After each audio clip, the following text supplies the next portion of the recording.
There are a lot of members of Congress, Republicans particularly, who are making moves early and are certainly eyeing a run in 2016. Rand Paul is almost certainly running for president. He's already building a campaign team. He's gone to some early states and made pitches to voters, Republican voters there. And on Capitol Hill, he's taken stands, like on the filibuster on the Senate floor over the president's drone policy, which have raised his national profile. Only in Alice's Wonderland would you sentence someone before you try them. These are all consistent with Rand Paul's effort to broaden his appeal beyond just his libertarian base and eventually win support from mainstream establishment conservatives and Republicans, something that his father was unable to do. Marco Rubio, cut a major bipartisan immigration bill. The vast majority of Americans believe that we need to have a legal immigration system that works.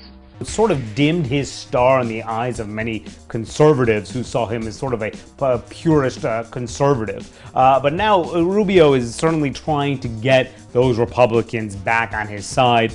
He's taking a very hard line on Obamacare. He's pushing a very restrictive anti-abortion measure as well. He's being very deliberate in his planning, and I think you'll see that kind of stepped up next year.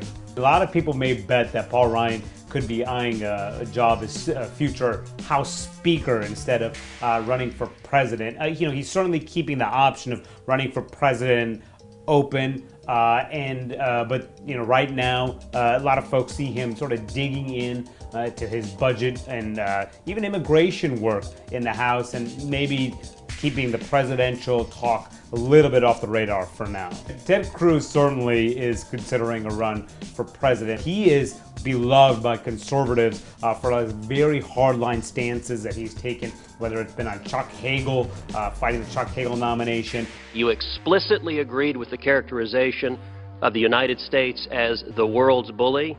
Whether it's been preventing Republicans in the House or the House and the Senate from going to a conference over the budget resolution. He's been taking some very hardline stance, which people view as an effort to keep the right on his side, and which he's been able to do. Elizabeth Warren has staked out a very firm ground on the left. Can you identify when you last took the Wall Street banks to trial?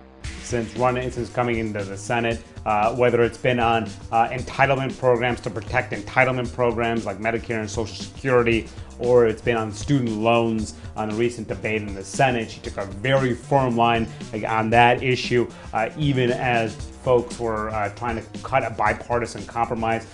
These efforts have helped her build that national profile and that national following among liberals and liberal activists. And so if she were to run, she'd be able to run presumably to Hillary's left.